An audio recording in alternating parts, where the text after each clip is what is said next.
there, everybody. It's Ellen Weatherford. And Christian Weatherford. And this is Just the Zoo of Us, your favorite animal review podcast, where we rate your favorite animals out of 10 in the categories of effectiveness, ingenuity, and aesthetics.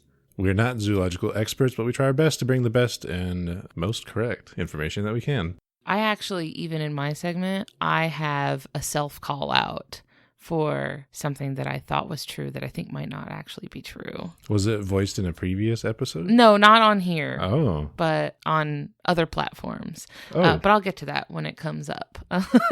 Okay. And this week, it's a very, very special and very exciting episode because this is week 1 of the MaxFunDrive. Your favorite time of year, my favorite time of year, especially my favorite time of year, because this year, day 1 of the MaxFunDrive fell on my actual birthday. Oh, yes. Which was very exciting for me. It's like a present. I'm just saying, if y'all wanted to get me a present, signing up for a Maximum Fun membership during the MaxFunDrive would be a great birthday present. That I shouldn't leverage that. Right? That seems unethical. I didn't say not to. Okay, yes, I won't stop you. So for those of you who maybe you haven't listened since the last MaxFunDrive and maybe don't know what's going on, this is the time of year where we celebrate and say thank you to those of you who provide support for our podcast and the other podcasts on the Maximum Fun Network, because that is the only reason our show is possible. This is true. So we are able to make our show thanks to support from listeners. And this is the time of year that we both say thank you, give back with some really exciting stuff, and also extend the invitation to those of you who would like to be a part of that support and maybe haven't done it yet. It's a really, really fun time. We do all sorts of stuff. We do events and content and gifts and stuff like that. I'm going to talk a little bit more about it later because we want to get to the episode. But for right now, all you need to know is that you can sign up to help support our show and others like it for as little as $5 a month over at MaximumFun.org/join. Just a couple more really quick but really fun housekeeping things to tell you about. Number 1, next week, for the second part of the MaxFunDrive, we want to do another Field Notes episode. For those of you who listened to our Field Notes episode last year, or maybe you were part of the Field Notes episode last year, it's really, really fun. This is the time that y'all have the mic, basically. Y'all send us in either observations that you've made, maybe a cool animal you saw out and about, a story, maybe you had a cool run-in with an animal, or just something you want to tell us about. Also, questions. If you want to know anything about like us or about the show, or if you have a question about animals or nature, to the best of our ability, we will try to answer those questions if you have any for us. So anything that you would like to hear us share from you on the show, you can send those to my email address at ellen@justthezooofus.com. Please include the words field note in the subject line so that I can keep everything organized. Also, if you want to send like a voice memo or something, that's also totally fine. You can send them in an email. You can, record your voice and then send that to me if you want. I would even like to play those on the podcast if you wouldn't mind. So yeah, feel free. Send us emails, send us voice notes, just anything you'd like to hear us discuss on the show, whether it's something you saw, something you experienced, something cool about your relationship to the show. Maybe like you learned something interesting on the show that helped you in some way, or we've heard from a lot of people that they're inspired to take action, in their communities or in their lives from the podcast. All sorts of stuff like that. Basically anything you want us to share. Send it to us, and we'll talk about that next week. I love Field Notes episodes. They're so fun. And the other, I promise, this is the last thing, really quick. If you live in or near Seattle, there is a Max Fun meetup this Thursday. So when this episode goes up tomorrow, Thursday, March 20th at 5 p.m. at the Seattle Central Library's living room. It was very kindly scheduled by our friend Scout from our Discord. I will be there, and I hope that we might see, some other local Just the Zoo of Us listeners and Max Fun listeners. I think it's going to be a really nice time. More details about that are up on MaximumFun.org, so go check those out. I really hope you can join us. And that was a lot. Okay, now, without further ado, let's talk about animals. Yes, let's. So, Ellen, what is your animal? The Eastern gray squirrel. Okay. For us, this is the squirrel. Okay. Yeah, it's the one. Yeah. But there are many squirrels, but this is the one that we are most accustomed to. And I would say most people in the United States are probably most accustomed to. There are many like it, but this one is ours. Yes. This is my squirrel. It was made for me.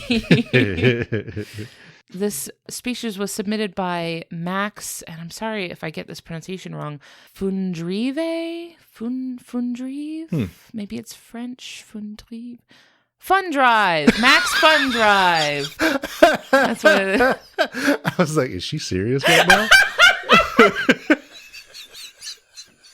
Thanks, Max. MaxFunDrive. Dedicated listener.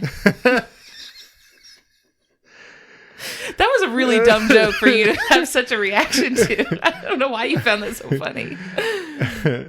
I'm still not sure if you were legitimately unsure of that name. No, it's MaxFunDrive, Christian. I know, but it was a joke. It was a bit. I was doing a bit on our comedy podcast. So who did? Nobody. Me. Okay. I brought this up for the MaxFunDrive because Maximum Fun has a mascot. Okay. His name is Nutsy, and he is a squirrel. Nutsy. I will show you a photograph from MaximumFun.org. This was posted by Maximum Fun on June 28th, 2006. So almost 20 years ago. And it says, by request, this is my squirrel, Nutsy. Don't know who my is. I'm assuming Jesse Thorne. And it's a little taxidermied squirrel. Oh, okay. Yeah. And so you'll see this little squirrel mascot depicted in a lot of Max Fun graphics. It's in a lot of designs, pin designs and promotional materials and merch and stuff like that. You'll see the squirrel depicted often. So this was not inspired by the rise in popularity of Marvel superhero Squirrel Girl. News to me. I don't. You're telling me now for the first time. I'll have you talk to me more about that when we get to pop culture. Okay. At the end, you can talk to me about Squirrel Girl. I would like to hear more about. I have Squirrel very Girl. few things, especially few things that are appropriate for this podcast. Christian. Oh my God. I get it though. I see it. Just looking at the picture of this taxidermied squirrel, I don't actually know for sure if this is an eastern gray squirrel, but it is one of the tree squirrels. Okay. So I picked eastern gray squirrel because that's the tree squirrel I'm definitely the most familiar with. And there's quite a good bit of information out there about them because they are so common and so charismatic and comfortable living around people. They're easily observed. So lots of information out there about them. The species' scientific name is Squirrel carolinensis. And I'm getting my information from Animal Diversity Web. Big ups. Thank you. Appreciate you. Always. Number one reason the show is possible is Maximum Fun supporters. Number two reason why the show is possible is Animal Diversity Web. Y'all are the wind beneath my wings. So for anyone who, I'm not going to say everyone's familiar with squirrels. Squirrels aren't found everywhere. So if you're not familiar with the eastern gray squirrel, they're about 16 to 20 inches long, which is 40 to 50 centimeters.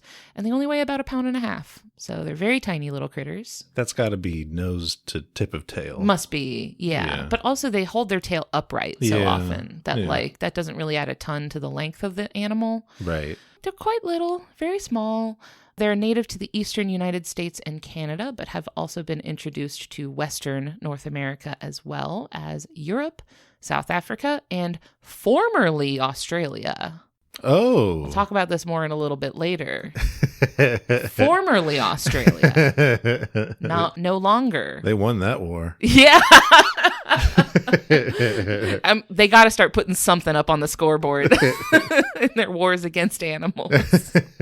Wars against not even invasive species. They turned on their own in the Emu War. Yeah. For more on the Emu War, go back to our Emu episode, whichever one that was. They do belong to the taxonomic family Sciuridae, which is the squirrel family.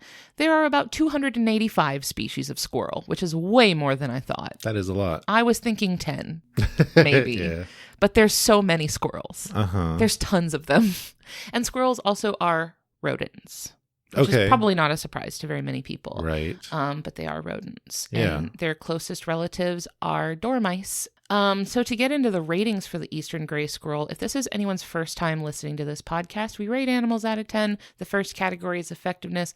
This is physical adaptations, things built into the animal's body that let it do a good job of the things it's trying to do and, navigate their world, things like that. I'm giving them a 7 out of 10 for effectiveness. Pretty good. They have some really interesting adaptations, especially for arboreal locomotion, for climbing up trees, climbing down trees, running along branches, things like that. Some really interesting things in their body that let them be so quick and sure-footed, right, in the trees and stuff. One of them is that their hind feet can rotate to point directly behind them. Oh. So that they can climb down the tree head first. Oh, okay. Yeah. I had never really thought about the fact that that would be a challenge if your feet normally face forward. Oh, this is why cats get stuck in trees. Cats do. Yeah, cats cannot do this. You know what can do this, though? What? Fusas. Really? Yeah, which are not cats or related to cats. But they can also turn their feet around to descend a tree face down. I'm never not going to be able to picture them as cats because of that movie Madagascar. I know they do look like cats. They're I think they're closer to mongooses. But fusas can do that too, and so can squirrels. If you look really closely at a squirrel when it's climbing down a tree, you can see that their back feet are like flipped around. Yeah. Another thing is probably the most identifying feature is the big bushy tail. Right. Huge. Not only is it very long, but it is also very fluffy, like much fluffier than the rest of their body. So there's a few reasons for why their tail is so big and bushy. One of them is balancing. It's as a counterbalance, right? If they're walking across not just branches and trees, but you've probably seen squirrels run across a fence or a telephone wire or something. They're basically on a tightrope. And so the tail can really help them balance. It's also used for communication. Oh. You've probably seen them do this. The little wiggle. The wiggle, but also like tail flicking. Yeah. And the tail flicking is how they communicate, not just with other squirrels, right? Because they could indicate to other squirrels that they're alert to a predator nearby. They're watching something. Maybe they have found a food source. Now, I find this surprising just because this is not a quiet animal either.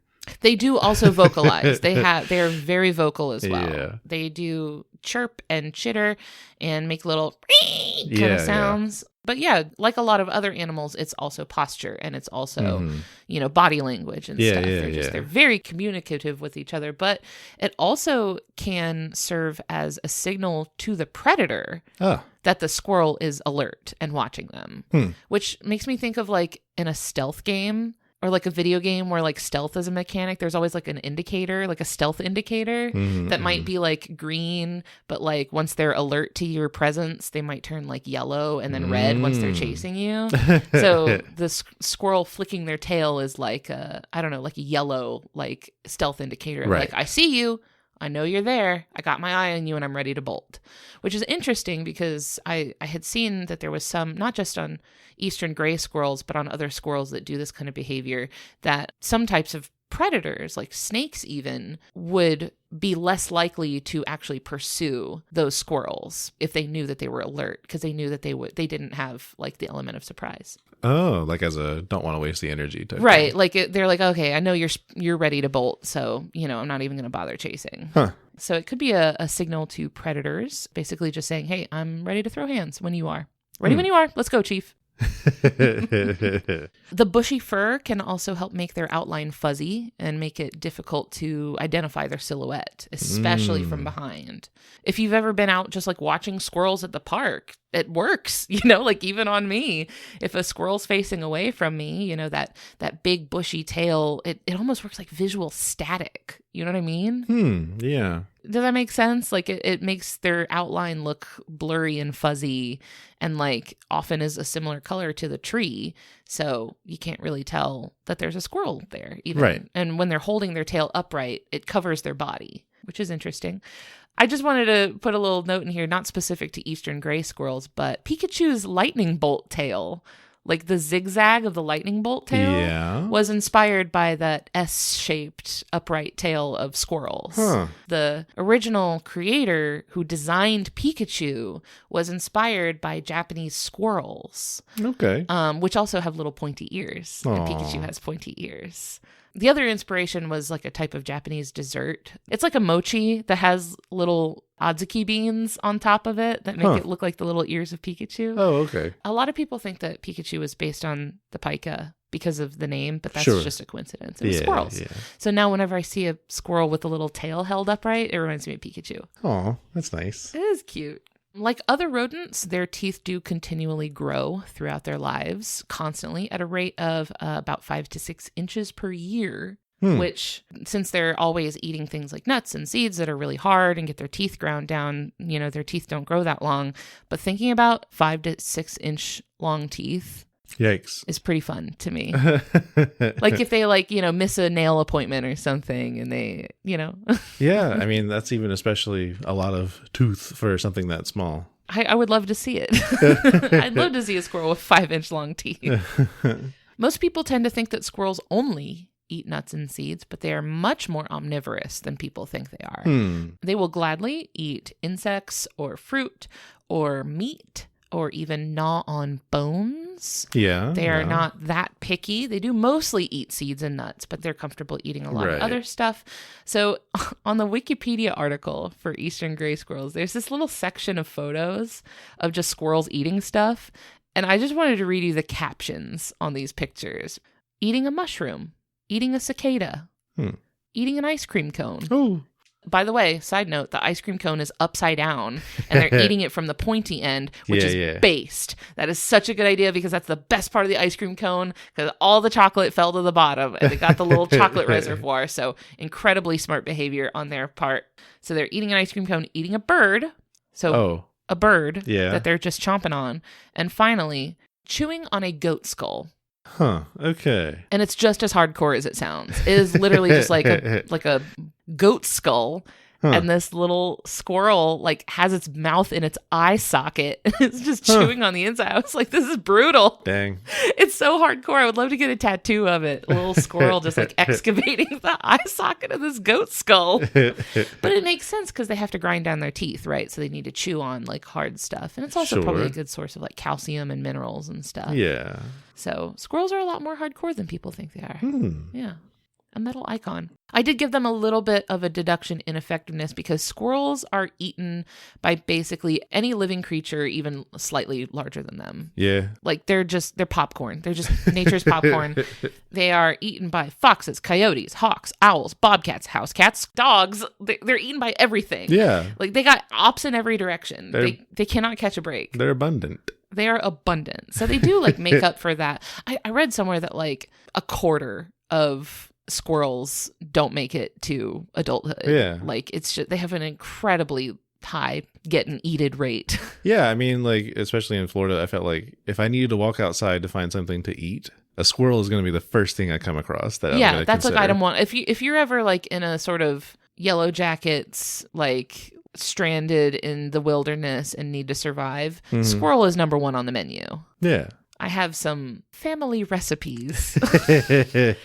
There are some stories of consumption methods that some people in my family used to consume squirrel, and they were not appealing to today's sort of culinary standards. Right. They seem to make up for that with a really high reproductive rate because most of them get eaten. That it seems like they have made up for that. The next category that we rate animals on is ingenuity. This is behaviors, ways that they are solving problems that they face, getting around in the world. I'm giving them a 9 out of 10. This is where I really feel like they shine. Squirrels are so smart. I've even seen squirrels, if you ever get really close to a squirrel, I feel like there is a lucidity to them, That's how I feel. I don't know about you. I don't know. The only thought I can see happening behind those eyes is I wonder if this human has some pizza for me. Do you have a pizza crust, and will you drop it? Will you leave it unattended for a couple seconds?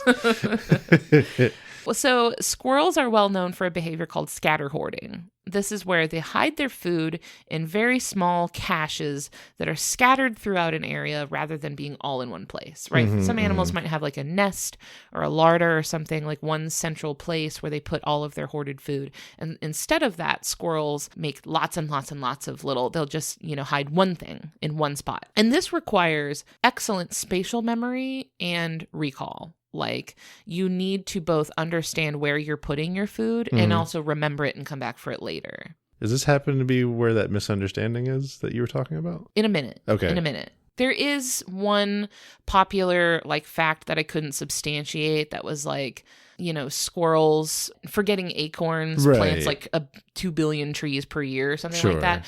I was not able to find where that number, I feel like 2 billion comes up a lot and I don't know why.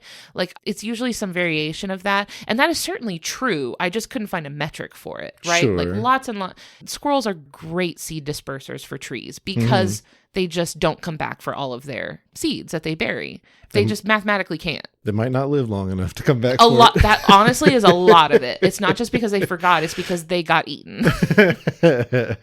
Now their pirate treasure is lost forever. Pirate treasure. You bury one treasure chest. And that's all anyone thinks about. Yeah. So that is certainly true. I have no idea. I was not able to find any concrete number for how many acres of forests are grown. I see a lot of that. I don't know. The fact is that they really do. They are really, really good seed dispersers. But also the squirrels are surprisingly sophisticated in the decision-making process for, first of all, whether to bury the food at all or just to eat it right there.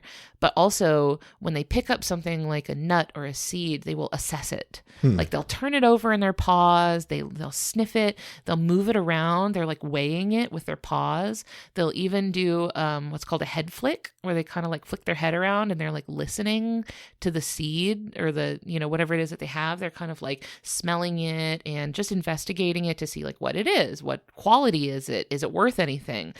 And then after they've assessed it, they will actually make an informed decision about where to stash it based on what it is. So something like a walnut, which could be very large and to them a very valuable food item, they would be a lot more willing to travel farther and work harder to hide it than something like a peanut or an acorn, which would be very small and not that valuable.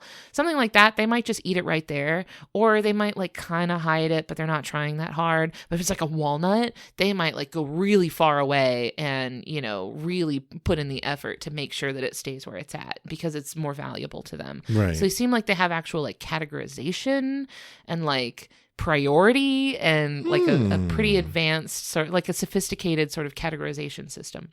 Here is the factoid that I'm not sure about. So there's a really popular factoid that floats around, and I have to admit, I have circulated it. I posted it on Blue Sky. I shared it on Blue Sky with a link to this article. And the factoid is that squirrel brains grow up to 15% larger in the fall to accommodate better memory during peak foraging season, which is not unprecedented because in the black-capped chickadee episode, which was number 247, I talked about this. This is a thing that black-capped chickadees do. Their brains actually expand and grow during peak foraging season to make room for remembering where you put all of your seeds and stuff like that. That is a thing that is true for black-capped chickadees. But I was looking around to see where is this information from? Where is this coming from for squirrels? And there's a lot of speculation about it. I've read articles speculating about it, but I found this study from the year 2000. It was published in the Journal of Comparative Neurology, and it's titled Sex Differences But No Seasonal Variations in the Hippocampus of Food Caching Squirrels, a Stereological Study. And it seems to kind of go against it.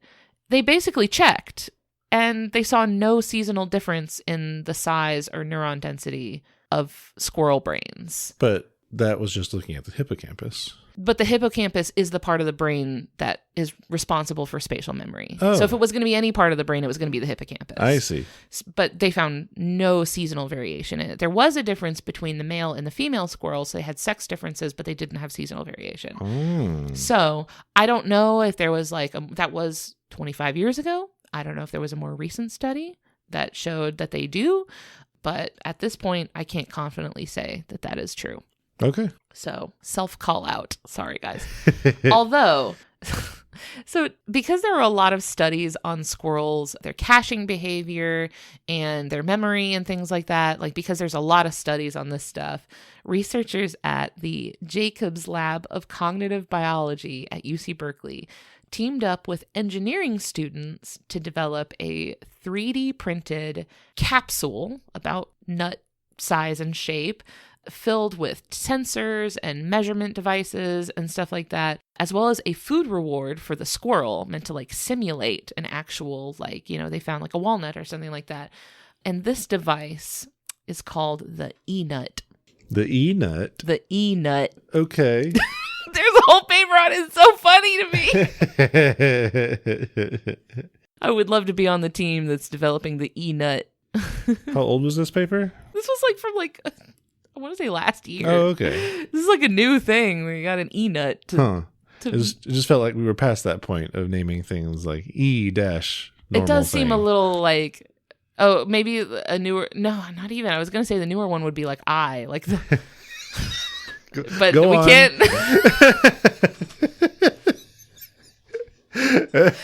Apple's new product that they're gonna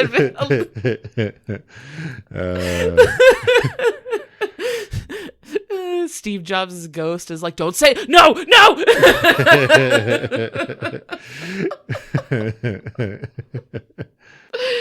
Oh my gosh. So I thought the E-nut was funny. So squirrels will also sometimes watch other squirrels bury their food. And then once that squirrel leaves, the other squirrel comes behind them and jacks their stuff. Squirrel crime. Squirrel crime. They'll dig up their cache and eat the food. Dang. So they will watch each other specifically to steal from each other. Huh. And I watched this on a BBC Earth video that you can find on YouTube. It's titled Sneaky Squirrels Steal Acorns. And another hilarious thing about this video is that in this video, they set up a spy cam in one of those fake animatronic, you know, like documentaries. Sometimes they'll make like a fake animatronic animal that they put a little camera in to like, you know, get better footage up close to the animals. My favorite one was the pile of elephant dung camera. It's inconspicuous. So they set up a fake animatronic squirrel with a spy cam in it, and the fake squirrel is holding a nut in its paws. And so you watch this one squirrel see the fake squirrel, and it sees that it's holding a nut, and you see this moment where like you see the math flying around its head, like the gears start turning. It knows something's wrong, like it knows something is up. Like you can see it like sus like a little bit, like and the squirrel just like really slowly approaches the robot squirrel, and he kind of like postures a little bit. He fluffs up his tail, and he kind of does this like dominance display, and he's working his way up to the robot squirrel and everything. And you could see the moment in his head where he decides, I'm gonna go for it. I'm gonna just like, I'm gonna roll the dice on this one. And he just slowly reaches his paw out and he grabs the nut and runs away. Oh, no. Which, if you think about it, like, if that squirrel still in that moment thought that it was a real squirrel, that would be crazy work. Yeah. That is diabolical work. Yeah. To just, like, steal a nut right out of the paws of another squirrel. And the fact that he was willing to, I really respect. That's funny. I deeply respect the fact that he was willing to make that call and be like, you know what? I'm going to grab it. I'm going to go for it. Hilarious. So to escalate that, so you've got thieves, right? You've got squirrel thieves that are stealing from other squirrels. To escalate that, some squirrels will pretend to bury their food. Oh. So they have a nut. They dig in the ground. They pretend to leave the nut there, but then they stash it, like they hold it and they run off with it so that the thief that was watching them will go try to dig up that cache, and while he's distracted burying up the decoy cache, that's when they bury their food. Like while he's distracted and thrown off. So like they have this really intricate sort of like web of lies that they're weaving to not get their stuff stolen. It's a spy game type thing. Yeah, it's crazy. Huh. That behavior is actually described in the paper Cache Protection Strategies of a Scatter Hoarding Rodent. Do Tree Squirrels Engage in Behavioral Deception? That was by Michael A. Steele et al. In Animal Behavior in February of 2008. And of course, I think the most obvious sign of squirrel intelligence is in their adversarial relationship with people who own bird feeders. Oh, yeah. This is well documented. There has been an age-old battle between squirrels and people with bird feeders. Have you seen these? Oh, yeah. People have had to get pretty creative with keeping squirrels out of their bird feed. The fact that there's not like one single design for like a squirrel-proof bird feeder, I think is evidence of how intelligent and adaptable the squirrels are. Because like, if they were dumb, there would be like one solution, right? And they'd be like, oh, well, can't get that. But no, they're so good at figuring out how to get past these things. They're so good at it. So I was looking around at some squirrel deterrent bird feeders. Some of my favorite ones involve, first of all, the squirrel spinner. That's a classic. Have you seen those? Yes, I think so. It'll be like a suspended bird feeder with a piece on the bottom that's like, it looks like a steering wheel, basically, hanging off the bottom, so that when a squirrel tries to grab onto the bottom of it, it spins around and the squirrel like loses balance and they fall off. That's hilarious. That's a very funny one. There are cone or dome-shaped attachments that you can put below the bird feeder so that if the squirrel tries to climb up the pole, they run into this dome and they can't get to it. Your grandfather has something like that, doesn't he? He's tried multiple things. And you know what? They don't work. Yeah. Because you've seen how fat the squirrels are in his backyard. They get to it anyway. They do not care. Well. One of the funniest ones that I saw was someone lined the bird feeder pole with a slinky. Like they put a slinky around it, and so that when the squirrel would try to grab onto the pole, it would just slide down on the slinky, which is really funny. I've heard of people greasing that kind of pole. Yeah, you can use petroleum jelly so they slide down the bottom. And the problem that a lot of people run into is that if you have a yard with trees, they'll just climb the tree and jump down. True. Like they're very well known for being able to figure out how to get. This is how we got flying snakes. I thought you were going to say this is how we got flying squirrels. Probably that too. Which came first, do you think? What if... Well, they don't live in the same place, though, because flying squirrels live in, like, the southeastern United States, and flying snakes live in Asia. So they don't live in the same place. But that would be really, really funny if squirrels, like, developed gliding. Although in Southeast Asia, they've got, like, colugos and all sorts of little gliding things out there. So yeah, maybe, like the lizards and things. Yeah. Although, when you talked about the flying snakes, that was not like a hunting thing, was it? I know there was a yeah, gecko. It could be. Yeah. Interesting. Yeah, well, these squirrels don't fly. One thing you can do to get squirrels to leave your bird food alone that doesn't involve doing some Looney Tunes behavior on your bird feeder, that doesn't involve some sort of Rube Goldberg machine, is putting red pepper flakes in your bird food. Something spicy, like a spicy pepper, like powdered pepper or something.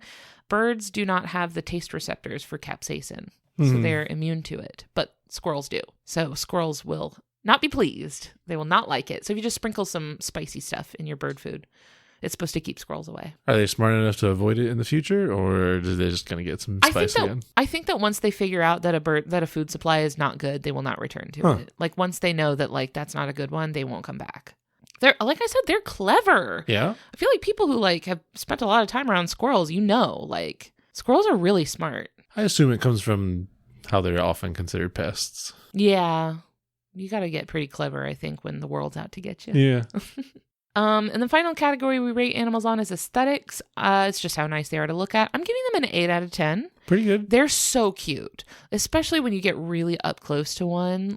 They're just adorable. They're just cute little guys, and the bushy tail is so cute, and their little prim little posture is just very cute. I think this is a common thing for lots of people, but in my childhood, I always thought they made acorns look way more appetizing than they actually are. That's true. Yeah. It does make me want to try one, because I'm like, well, you guys are all about this. And I don't know if this was just the oak acorns we were used to, but if you broke one open, it would kind of look like the color of cheese. That's true. It's tempting. Did you ever try one? Yeah. I tried one. Yeah. What'd you think? It's extremely bitter, I believe. Yeah, not good. I tried one also as a kid, and I was like, I don't get it, you guys. Man. I don't see it.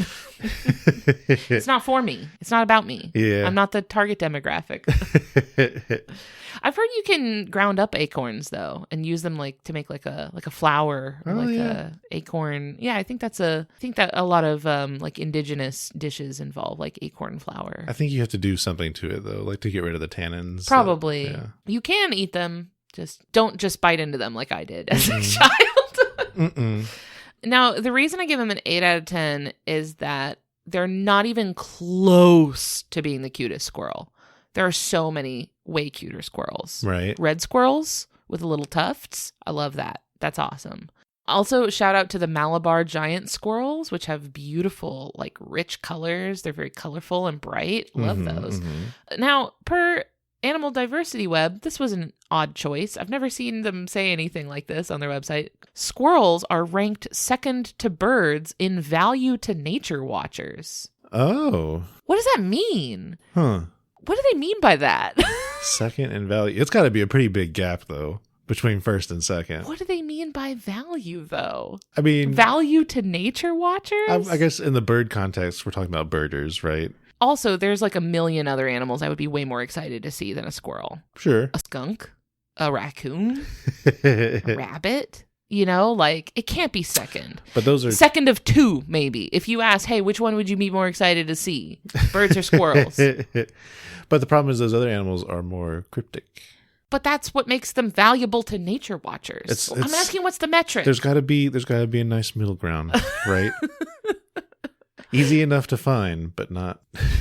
I don't know. I just thought it was a weird thing for them to say, because this is such like an academic sort of website, right? Like, it's like, why are you dragging squirrels right now? Like, well, you know what? A bird watcher wrote that. Oh yeah, that's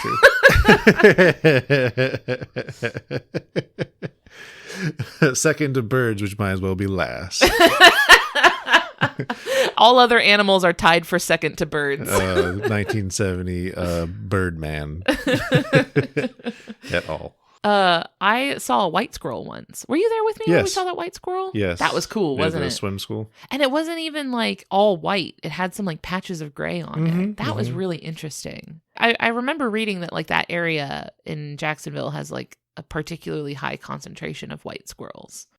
Are chipmunk squirrels? Yes, they are. They are a type of squirrel. Huh. Isn't that neat? Yeah. But they are their own like group of squirrels. Okay. But they're within the Squirrelidae family. Okay. It's funny you asked that. I specifically looked that up last night. And I had no reason to do that. I realized as I was looking it up, I was like, I don't need to know this. I was just thinking of the squirrels we've seen, and I thought, I've seen chipmunks. We did. We saw chipmunks on Mount Rainier. Yeah. They're so cute. I've seen chipmunks in the Northeast as well. I will say, although the eastern gray squirrel is not the cutest squirrel, all squirrels are cute. True. I've not seen a squirrel that I didn't think was cute. I got one for you. What? A squirrel infested with botfly larvae. Nope. No, thank you. Okay. Most squirrels are cute. One squirrel is not cute. That's not my favorite squirrel. That one is second in value. So this is where we talk about conservation. They're fine. They're doing too well, actually. There are many places, especially in the western United States, where they were introduced and are in many places outcompeting native squirrels. So like western gray squirrels, they are outcompeting.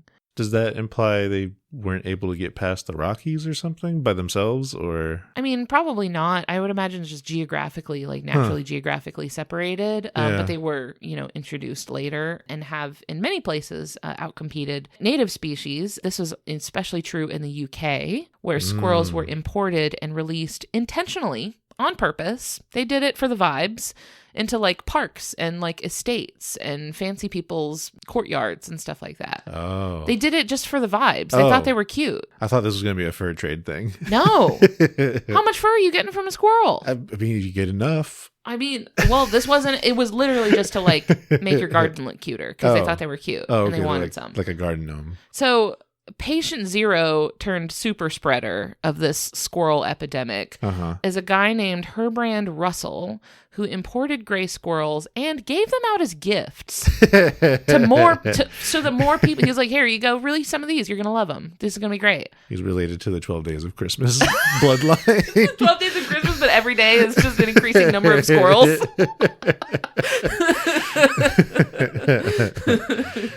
By the like fourth day, you're like, I feel like I know what it's gonna be. So he released squirrels into his home, Woburn Abbey. And if that name sounds familiar, it's because it's the same guy who did this exact same thing with the Indian muntjac, the deer that we talked about in episode 180. Wow. Same guy, same estate, same exact thing. He brought them in, he imported them, released them on purpose, and then they established like a feral population. Wow. It's the same guy. These animals will respect our arbitrary property lines. Such a menace. And not venture out. No. It's my house. They can't leave. This dude's a menace. All my homies hate Herbrand Russell. Now, in Australia, which I touched on earlier, eastern gray squirrels were introduced multiple times throughout the 20th century. There were like a few different points of entry for squirrels. And one of them was like this program that they had going on. I think it was called like the Western Australia Acclimatization Program or something like that. Okay. It was literally just to make, colonizers feel better and like have more familiar stuff around. Okay. Where they imported like deer and squirrels and like stuff that had never lived in Australia before. I see. And it was like wildlife, not like, cats or livestock or something. They just imported wildlife from like America and the UK and released them so that you would have like more familiar wildlife around you. Yeah, a wild thing to do. And this was in like the end of the 19th, like beginning of the 20th century. But in Australia, the eastern gray squirrels were successfully extirpated. They were eliminated from Australia, thanks in part to a government bounty on eastern gray squirrels. You could turn them in. Like if you killed one, you could turn it into the government for a bounty. Just a little spoiler, we have a very unexpected similarity between our animals this week. Ooh, we love a theme. I love discovering themes. Yeah. I love when we go in without a theme in mind and we find one along the way. In fact, now in Australia, in the vast majority of Australia, there are no squirrels because there's no native species of squirrel. In the vast majority of Australia, there are no squirrels. There is only a very small feral population of palm squirrels in the city of Perth, and they escaped from the Perth Zoo. Oh, okay. Yeah. I see. And they even were like locally extirpated like within the last couple of decades. But every once in a while you'll hear like a story of one being sighted outside of the zoo. They're not supposed to be outside of the zoo, but like every once in a while one will show up outside of the zoo. So this is usually where we talk about pop culture stuff. I mean, obviously Nutsy the squirrel is the most famous squirrel. Apparently. I feel like squirrels are heavily represented in media, and you had a recent poll. Oh, you want to leave that in? Yeah. Okay. Yeah. Recent, very popular PvP type game. Marvel Rivals. Marvel's Overwatch. Basically. Marvel presents Overwatch. There's a character called Squirrel Girl. Who's not new. No, not new to Marvel. Has been established in comics and things before. Yeah. Although I would say a lot of people familiar with Marvel are not familiar with the comics because of the movies and the shows, etc. So I feel like this was an introduction to that character for many people, including myself. Big dub for Squirrel Girl. Yeah. She's a DPS type character. She has a slingshot that she shoots nuts from. That's great. I love that. Her ultimate projectile. Her ultimate is summoning a squirrel stampede. Do they really call them ultimates? I don't remember. I think so, though. That's definitely what I refer to it sure, as. Yeah. So she it's does even a the squirrel same button. stampede. Yeah. I just ran a quick Google search for Squirrel Girl, safe mode on. And she's pretty adorable. Yes. She's great. I love her. I hope that we see a movie about her. I hope we get more content of Squirrel Girl. Oh, she's also in Spidey and His Amazing Friends, the show that Finley watches. Oh my gosh, Finley is so obsessed with that show. He is really into Spidey. I just did a search for cartoon squirrel to see if there are any, like, because I know we're going to get an email like, I can't believe you didn't talk about this cartoon squirrel. And I'll be like, I forgot about it. But I did a Google search for cartoon squirrel. And I'm going to show you what literally the first image that pops up. Okay. Can you give me a quick live reaction description? Yeah, this is that red squirrel with the ear tufts you were talking about, and it's holding a gun and a money fold, I think. It looks like it was supposed to be a stack of money, but it is just one sort of crumpled bill, and it is illegible because this is definitely AI. Oh, like I see. AI generated. For sure. And like the vast majority of these images are AI generated because we live in hell. And this is the darkest timeline. But yeah, insert your favorite cartoon squirrel here and pretend that we talked about it. Because there's so many cartoon squirrels. There's no way we can talk about all of them. The first one that comes to mind is Rocky from Rocky and Bullwinkle. True. Wait, was Rocky the squirrel or was Bullwinkle the squirrel? It couldn't have been. I don't know. Bullwinkle could not have been the squirrel. Right. Rocky must have been the squirrel. I think so. That's the only one that comes to mind. It was a flying squirrel, though. Oh my God, Sandy. Obviously. Oh, yeah. Sandy from SpongeBob. That's true. I can't confirm that she was an Eastern gray squirrel, but I we're don't going to think say she was. For our purposes. She's from Texas. Oh, that's right. So she wouldn't be. Famously from Texas. What if she's an introduced Eastern gray squirrel? She actually moved from New York. She was born in New York while her family was on vacation there. But she fully adopted the Texas persona. This was the plot to an episode of King of the Hill. Nickelodeon, get at me. No, they can't because it was already on King of the Hill. They're copywritten for it. So that's Eastern gray squirrels. Yeah.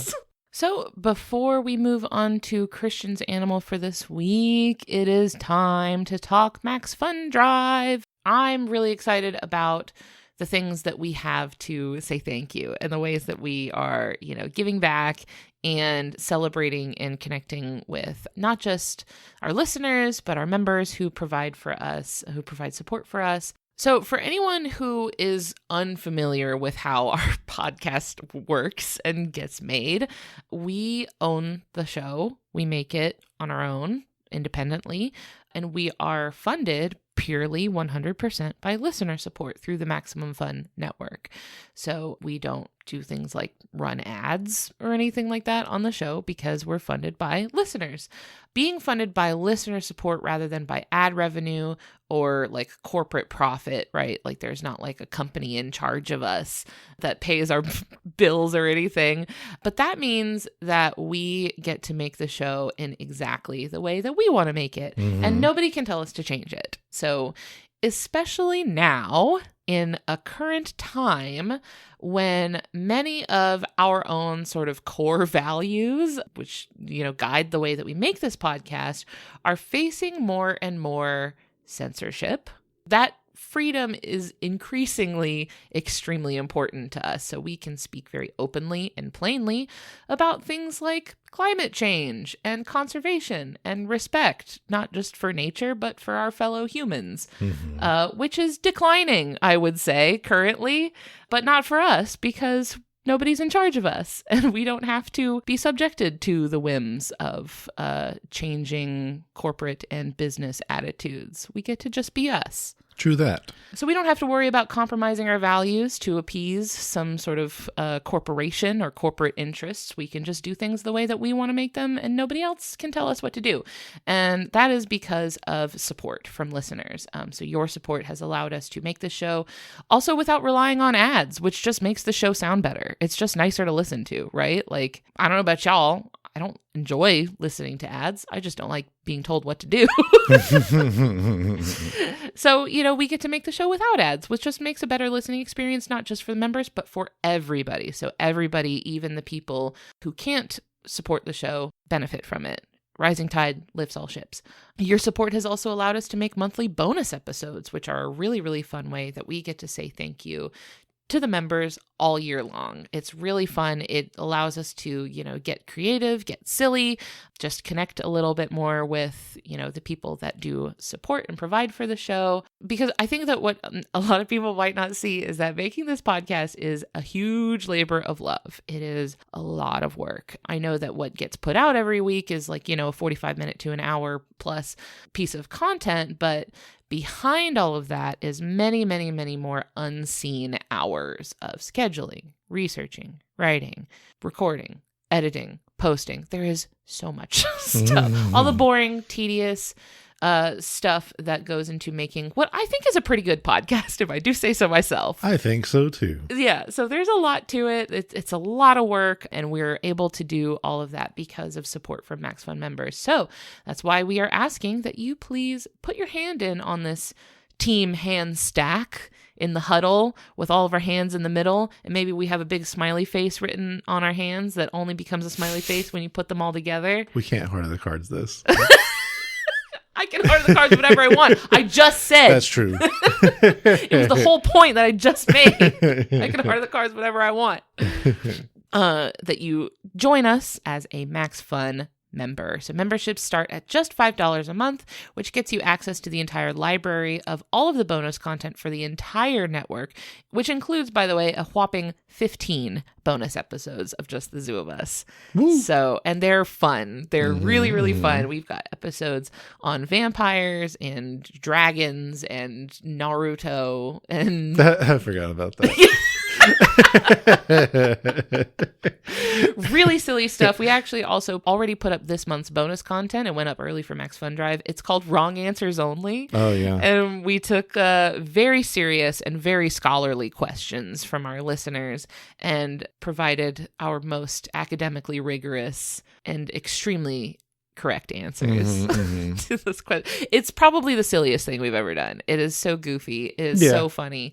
But it's not just us. That same membership level gets you access to all of the library. It's hundreds and hundreds of hours of bonus content from all of the Maximum Fun shows, and I know you guys are going to love it. If a higher level of membership is in your budget, there are also these really, really cool physical, actual gifts that you can receive in the mail. One of them is enamel pins. And the design for so there's an enamel pin design for every show on the network, and ours is a dung beetle with 6 little blue rubber boots, which if you listen to our dung beetle episode, I was extremely charmed by then, and I'm charmed to see it come to life as a pin now. At higher levels of membership, there are really cool gifts like a cassette player and a really awesome beach towel. The theme is like 90s spring break, but like the aesthetic is also like Lisa Frank. It's so good. It's probably aesthetically, I think it's my favorite MaxFunDrive so far. You can head over to the website, check out the gifts, see not just what gifts you like and, what you want to receive, but also like what level of support is comfortable for you. Any bit helps. So go join us. If you're already a membership, you can upgrade or boost your membership to a higher level to get those gifts. Whatever works for you, whatever's comfortable for you. Remember that, like, obviously not everybody is going to be able to do this. Not everybody who wants to is going to be able to. So if it is within your means and it is comfortable for you to do that, that will, improve the experience for everybody. If you would like to join us and be a part of making something really special, head over to MaximumFun.org/join. The drive goes until March 29th. So between now and then, come check us out. Join us. Hop along for the ride. It's a really fun one. That brings us to Christian's animal. Christian, what animal are you telling us about this week? Today, I'm talking about the Budgerigar. Budgerigar. This sounds like someone's name in Bridgerton. Yeah. Lord Budgerigar, the Duke of Edlingsburg. Yeah, that's a place. Or to American listeners, more commonly known as a parakeet. Do you know, I had never heard the word Budgerigar ever in my life until I was like 20 plus. Yeah. Like I was like in my 20s. Never had I heard the word Budgerigar. Yes, which brings me to its nickname, the Budgie. Yes. Which is great. Fantastic. Budgie is by far my favorite name for this bird. Parakeet, fine. That's okay. Budgerigar is pretty good. Budgie, great. Number one. Yes, which is how we came to learn of the name from the show Bluey. Yes. They call them budgies in Bluey. Yes. Which is funny because now our kids do not know them as parakeets. Oh, that's true. Our kids only know them as budgies. That's true. Which is hilarious to me. Oh, scientific name. Melopsitacus undulatus. Undulatus? Yes. Oh, dear. Means songbird with wavy lines. Okay. Now, they are not songbirds in the taxonomical sense. They are parrots. I just realized I had you do 2 parrots back to back. It's a double feature on parrots. Yep. That's okay, though. This species was submitted by Ana Reyes, who in her email mentioned she has a pet budgie called Cthulhu. What? That's an awesome name for a It is. parakeet. I'm sorry. I will continue to call them parakeets because that's Sure. the name I've always been familiar with. Sure. But budgie is, I want it on the record that I do think budgie is a better name for them. And I'll be getting my information from Animal Diversity Web, Woo. PetMD, Okay. and also Australian Geographic. If PetMD is anything like WebMD, I'm sure you found out that parakeets have advanced cancer and are going to die in 20 minutes. So let's talk about what they are. Yes. So lots of people might be already very familiar with this bird because parakeets or budgies are very popular house pets. Literally go to your closest pet store. Yes. You will see parakeets there, I promise. Size-wise, they weigh about 30 grams or an ounce, which is also the serving size of goldfish crackers. About 55 pieces. 55. That's a lot of goldfish. That is a very helpful unit of measurement because we have a 4-year-old in the house, so we're pretty familiar with. You know, having done a lot of calorie counting, I've noticed many things are grouped into that size of portion, like around 30 grams. Interesting. So, yeah, not sure why. And lengthwise, they're 18 to 20 centimeters or about 7 inches. So this is pretty small for a parrot.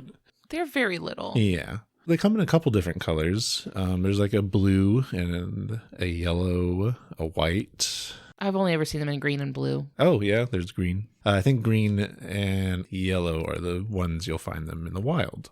Speaking of, they are native to Australia. This is interesting to me. Yeah. I guess because they seem so commonplace to me, I don't think of them as, I don't know, it's weird for me to think of them as being from Australia. Right. And in Australia, they're mainly from the interior, in the semi-arid, in the subhuman habitats. You know what it is? It's because I only think of them as being people's pets, and in the context of homes, I can't think of them being a wild animal. That's what it is. Sure. It's like thinking about like wild cat. hamsters. Yeah. And you're like, or like guinea pigs. And Yeah. you're like, you're not from anywhere. Yeah. They mostly are. The only thing unusual about domestic ones are sometimes the coloration. Yeah. A second ago, I said subhuman habitats. Subhuman habitats. Subhumid habitats. However, they've been introduced to many other places. At one time, there was an established population in Southwest Florida. Yeah, in around St. Petersburg. St. Petersburg. Yeah, I know. I saw them. I've seen feral parakeets in St. Pete. Now, that came initially from Animal Diversity Web, having learned about that. And I noticed the date for that record was from some sort of text from the late 90s. I'm glad I followed up. Oh. Because they're no longer there. No! I mean, that's probably good ecologically, but for me personally, oh man, now I feel like I got to see something special. Yeah, because I don't think I've ever seen parakeets in Florida. Now you never will. Nope. Their population there increased through the 1960s and 70s, but began declining after that. They were considered extirpated from Florida as of 2014. Oh, so that would have been long after I saw them. I saw them as a kid. Yeah. Which would have been late 90s, early 2000s.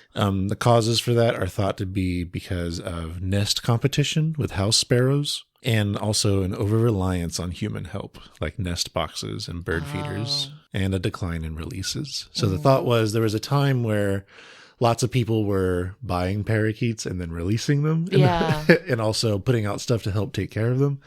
I don't feel like parakeets are as common a pet now as they used to be. I don't know. But interest in that started dying. So I think that's a combination of those things led to that population in the wild dwindling.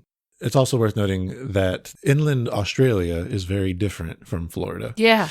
The only thing they have in common is probably heat. Yeah, it's hot. That's hot in both places. But Florida, I think, is a lot wetter. Yeah. And that information comes from a paper by Bill Prantey in 2015 titled Extirpation of the Budgerigar from Florida, from the Florida Field Naturalist. I can't hear Budgerigar without thinking it sounds like some stuffy, like, Budgerigar. Sure. So Reginald, like that. It has Reginald vibes. Yeah. So that was the link I was telling you about in yours. Mm-hmm. You were talking about an animal that got extirpated from Australia. Interesting. And then this was an animal that originated from Australia, then extirpated from the United States. Tradesies. They are from the taxonomic family Psittaculidae, which is somewhat related to lories. Yeah. I love those. Those are like really, really colorful. Like lorikeets, is that what you're talking about? I don't know. The term I saw was lories. I think they're like those colorful birds that you'll go see them in the zoo, and they got that aviary you can walk through. You have the little nectar cups, and they come and land on you and stuff like that. I see that. They're so cute. So getting right into our first category of effectiveness, I'm giving a 7 out of 10. They can fly. That's always a huge advantage. Mm-hmm. I have had to clip feathers, clip flight feathers on parakeets. I've done it. It sucks. Did you know, as a child, or even as a teenager, I thought that the process of wing clipping meant some sort of alteration to the muscle or bone of the wing? Like declawing. Yeah. Which makes sense. If you haven't done it, first of all, that makes sense to think that. Right. But also it's similar to like declawing, right? Which is an actual like surgical. Right. If you've never done it, or if you're not very familiar with the process, when you clip a bird's wings, that just means clipping the feathers, like specifically the flight feathers, which are like the ones on the ends of the wing, which is pretty easy to do. The only thing is that they do grow back. So you have to do this periodically. You can't just do it you can't just do it one time. I had to do it for parakeets because I sold them at a store. Yeah. And a lot of times people would request that we cut their feathers before we sold them. Well, yeah. And actually the pet MD suggested getting someone familiar with it to do it. Because it is not the kind of thing that you can just go willy-nilly with. Right. You can't. I had training on it. I got trained on how to do it. Of course. But I was good at it too. It's the kind of thing you need someone to show you how to do it at least. Right. And also birds are so fragile and hard to catch, and they hate it, and they're biting you the whole time, and it's a real pain. Yeah. And the idea is it keeps them from being able to get enough lift to fly, but still able to glide from like a higher. Yeah, they can get around. Somewhere lower. They're just not going to escape your house. Right. They are small for a parrot. So I imagine in Florida they had a hard time with birds of prey. Right. True. And then their lifespan, I thought was interesting, is 10 to 12 years in captivity. Yeah, I believe it. Yeah. Parrots tend to be long-lived. Oh, yeah. Even the little ones. I knew like the big like African grays and stuff, like those like decades and decades. Yeah, you can get like pushing 70, 80 years out of an African gray. I was surprised that such a small parrot could still live like even 10 years. Mm-hmm. It's surprising to me. Their diet is mainly grains. Oh, yeah, like little seeds and stuff. Yeah. Bird food. You know what bird food looks like. But like in the wild in Australia, this would be a lot of grass seeds. Oh, yeah. Sure. On to ingenuity. I'm giving another 7 out of 10. So first, they are nomadic. They'll go where the food is, kind of based on the seasons. And a lot of their breeding season is based on food availability and the rain that comes through those parts of Australia. They're very social. They are. Again, a lot of this is going to be from a pet perspective, but I saw it mentioned that you either want to get more than one bird to socialize with each other, or you need to be very active with them, like to socialize with them yourself if you have a single bird. Yeah, they need a friend. Yeah. And they're very communicative too. Yes. That's another thing I have here. In quotes, talking. Yes. They can mimic human speech. Not that well. No, not as well as like the larger parrots I think people think of. But yeah. But they can get a good, and it's funny, I feel like a lot of times parrots, when they mimic human speech, they have like a parrot voice. Right. There's like a voice specific to like parrots mimicking human speech. So I guess the secret to getting them to do this, by the way, is 1, consistency, and then 2, saying the same thing using the same tone. Oh, that makes sense. Yes. I've heard a lot of parakeets that have picked up on like whistling certain melodies. Yeah. That they'll like learn a melody and they'll like whistle it. So they're not like reproducing the exact sound. Right. But they pick up on the melody and they'll like whistle the melody, which I think is really, really cute. It is cute. They're really cute. Oh, there's so many videos of parakeets like vocalizing and chattering and stuff. Now, in the wild, they usually form pretty large groups or flocks. They're that kind of bird that you'll see huge groups of them kind of all take off at once. Yeah, that's what I've seen. Yes. Yeah. This is called grouping, and it helps with feeding and avoiding predators. That's not a creative name at all. They could have done a lot better. Probably. Now, I didn't quite understand what they meant by avoiding predators. I thought they meant like in a bait ball type situation. Oh. But no, it's not. It's more so that like the more birds present, like when there's a group of birds trying to eat, like on the ground, like to eat grass, seed, the more birds that are present means the more time any individual bird can spend eating versus watching for predators. And then what happens is when one notices an issue, that notifies the whole group and they all fly away. Right. Okay. Whereas if it was just a single bird, you know, the best you could probably do is like a 50-50, like spending 50% of the time, 50% looking around for predators, right? Thereby extending the amount of time you're on the ground. Oh, I see. So like rather than having to like alternate between watching, it's like if there's enough of you, somebody's watching at any given moment. Right. I think you only need like 10 birds to get to the point where at least one bird is looking around 99% of the time. Yeah. Oh, that's cool. They're covering each other. Yeah. I've seen them do this. Like I've seen those like big flocks of parakeets. Like, out in St. Pete. Yeah. Nice. That paper I cited earlier about the St. Pete parakeets had a lot of interesting information. Apparently the last holdouts were just because of 2 like houses, not in St. Pete, but like some of the surrounding counties that had like dozens of nest boxes and was putting out feed and stuff. And then basically like those were the only holdouts. Yeah. And then eventually, you know, the people moved away or passed away. And then the people that moved in, you know, got rid of the boxes and that was it. They're like, I'm not doing all this. Yeah. Very interesting. Yeah. What a story. Yeah. And then finally, nest building. So they use already existing cavities in things like trees, fence posts, and logs. So what do they need all those nest boxes for? Well, they didn't need your help. Well, I think the idea was to get them away from predators and things. And now part of the competition they had a problem with in Florida had to do with those nest boxes because other birds wanted them too. Yeah. I mean, how do you tell the difference between what's supposed to be a nest box for a parakeet and what's a nest box for like a bluebird or something like that? You know, like someone's going to yoink your spot. Specifically what was it? Oh my God, even the birds are having a housing crisis in Florida. Even the house sparrows, because the problem is that those are a similar size to parakeets. So you can make them like the entrances to these boxes is small enough to where, you know, bigger birds can't get inside, but they still have competitors of the same size. So, and then home insurance is so expensive that they get priced out. You have to replace the roof before you get a policy. Is this whole thing. So yeah, nest building I thought was interesting. Last category of aesthetics, I'll give it 9 out of 10. They're pretty cute. Very cute and small. We should do a tier rank of the different parakeet color morphs. They have very nice colors. I like the blue ones. They are the 3rd most abundant pet behind cats and dogs. That is surprising to me. I would have thought like a rodent of some kind would be the 3rd. Well, these are popular house pets because, you know, they make pretty sounds. They're cute to look at and stuff. They're a lot less intrusive than the larger parrots. Yeah. And they're more something you can show off than you can like gerbils or mice or that kind of thing. And the sounds that they do make are pleasant. Yeah. They're cute. They make little whistling sounds and they'll sing little songs. Honestly, after doing this, I thought we could have a parakeet. But then I remembered. Our cat? Yes. Like, oh no, I guess we can't do that. No. We could get a bird of prey of some sort that could... Even in the field. Yeah. They have slight sexual dimorphism. I didn't know this. Oh, yeah, I was aware of this. In the spot above the beak. The seri. Oh, okay. I think that's how that's pronounced. So the fleshy bit around their nostrils.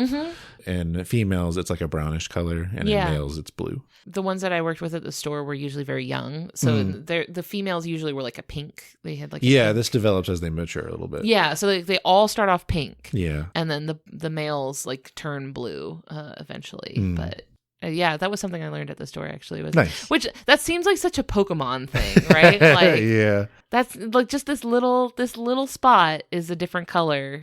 There's also sometimes a difference in behavior.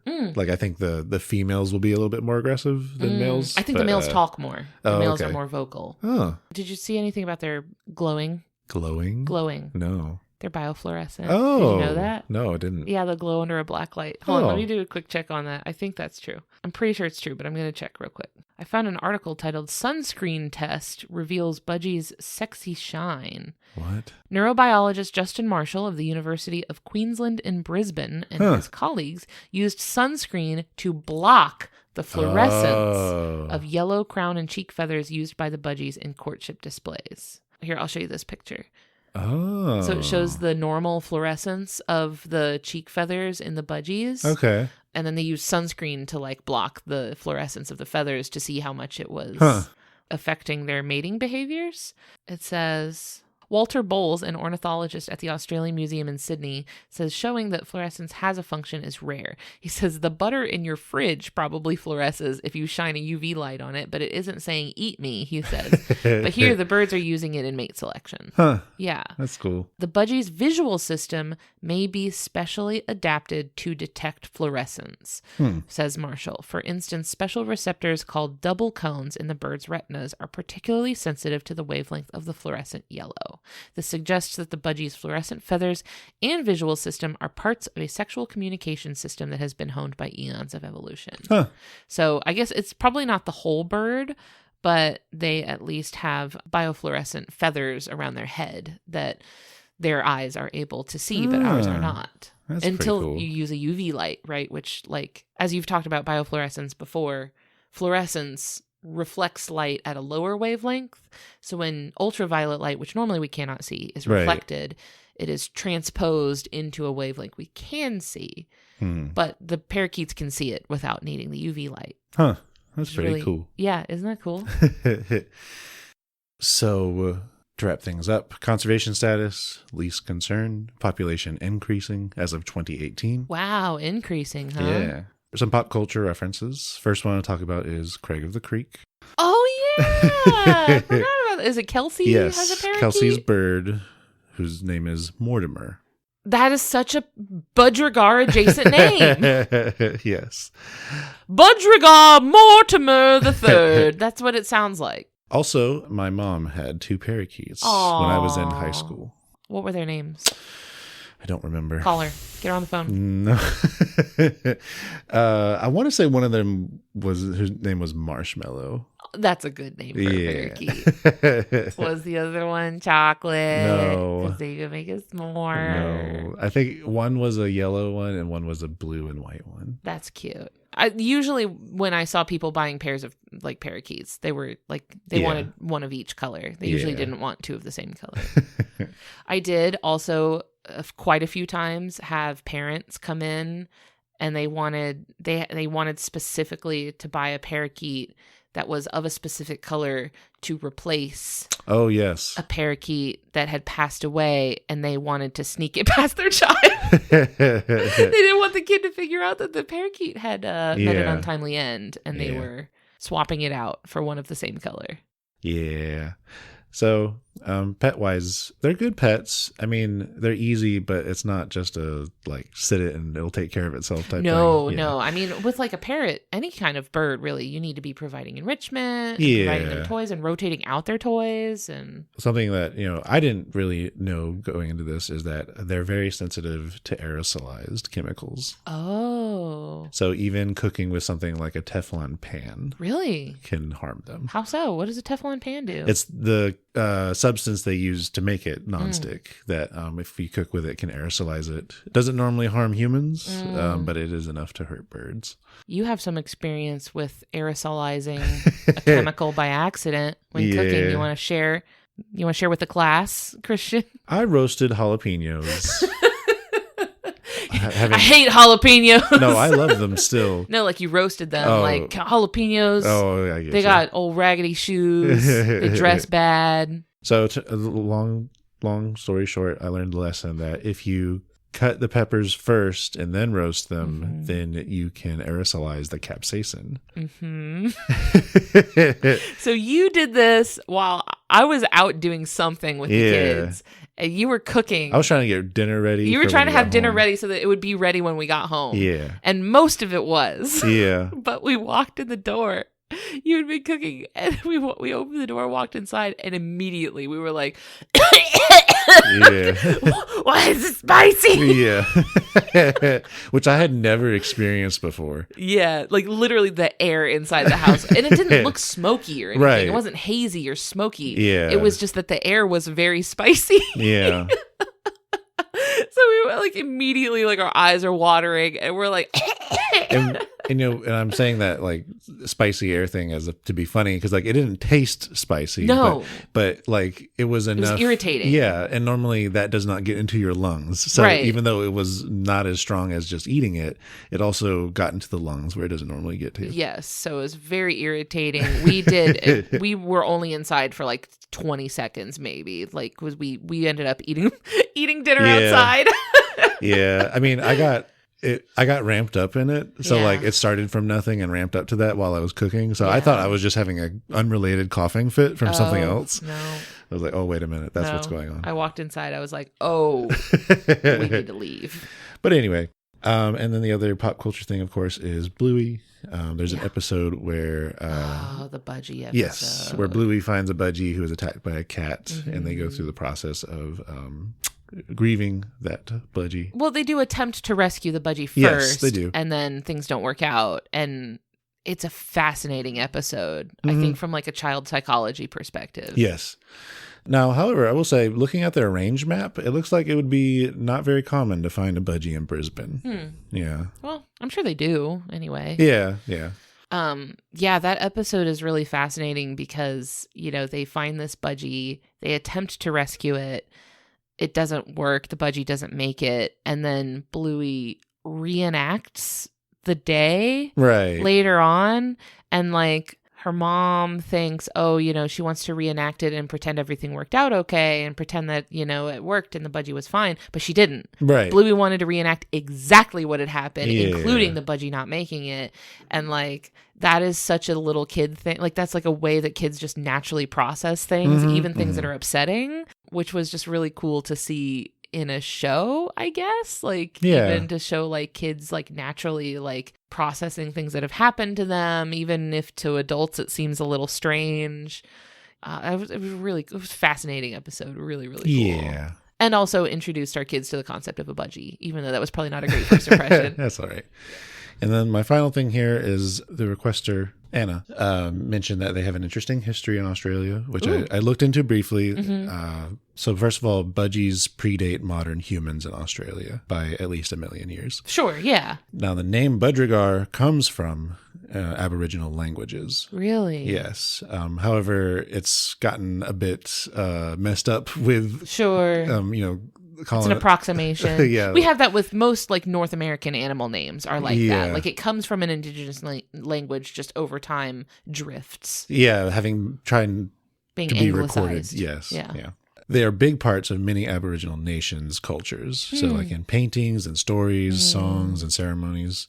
So they have a long history in Australia. Now, how they got to where they're at as pets, they became popular with Europeans, particularly the English, in the 19th century. So many were transported for, kind of novelty, but also for their feathers. Oh. Yeah. They have such little feathers, though. They're so small. Yeah, I don't know. And they started having protections in 1900 by a law in South Australia that started a closed season. Then they bounced back because they started having problems prior to that. Oh, interesting. That seems really early on for like conservation, like protection laws. Yep. What was it? Was it the kakapo that you were just talking about that like also had a very early conservation push? A little bit, yeah. Interesting. Yeah. That's another parallel. So That's the budgie. Wow. What a charming little bird. I figured, squirrels and parakeets, most people are aware of them and they're cute little guys. So I thought it would be a fun episode. And I had a really nice time talking to you about them. And I with you. Oh, you're so sweet. Well, that does it for this week's episode. Thank you all so much for listening to us and spending this time with us today. Like I said earlier, there are so many gifts and there's so much bonus content. In addition to that, there's a lot of events going on during the week, like Meetup Day, where there's in-person events going on all over the world, really. Mm-hmm. There's also, live streams going on every single day. There's so much happening. If you haven't already, please follow us on social media so that you can keep up with that stuff, because things can move pretty fast during MaxFunDrive. So if you haven't already, go, follow us either on Instagram, Blue Sky. We have a really active Discord server. So, come hang out with us so you can keep up with what's going on during the MaxFunDrive. And just once again, support from listeners, it really is the only reason we're able to keep making this podcast. It pays for not only things like the actual sort of recurring costs of making the podcast, right? So things like recording software and editing software and all of the sort of supplemental things that we need, and equipment and things like that, but also things like, daycare so that I have time during the day to, make a podcast when I'm not, running after a 4-year-old. The support that we get from the MaxFun members is pretty much the only reason why we're able to keep making this podcast and why we're able to make it good, right? Like the reason why I'm able to dedicate so much time and effort into making what I think is a good podcast, right? And making it the way that I want to make it. Like the only reason I'm able to make that is because of Maximum Fun and the network members who support us. If you're able to, if you're not currently operating a motor vehicle or perhaps performing surgery on somebody, you shouldn't be listening. I don't think people listen to podcasts while you do surgery, right? Well, no, you get to listen to like music and stuff when they're doing surgery. I've heard of that. Sure. So I don't know. If your hands are free at the moment, if you're not currently otherwise manually engaged in a task, do it now while you're thinking about it. And don't be like, I'll do it later. Because if you're anything like me, you'll say you're going to do it later. And then it never is going to happen, because that's what I do. So do it now while you're thinking about it. Check out the bonus content, check out the gifts, see what level of membership is most comfortable for you, and enjoy. Have a good time. And thank you so much. Thanks for making this show happen. Thanks for being here. Thanks for having a good time. Thanks for caring about animals enough to listen to the show and support it in whatever way that looks like for you. Appreciate you. Thanks, y'all. Appreciate you, Christian. I appreciate you, Ellen. I appreciate you, member, also who's also here listening to us. Next week is Field Notes. Please do send anything in that you'd like to hear on that. And we'll see y'all next week. Bye. Thanks. Bye.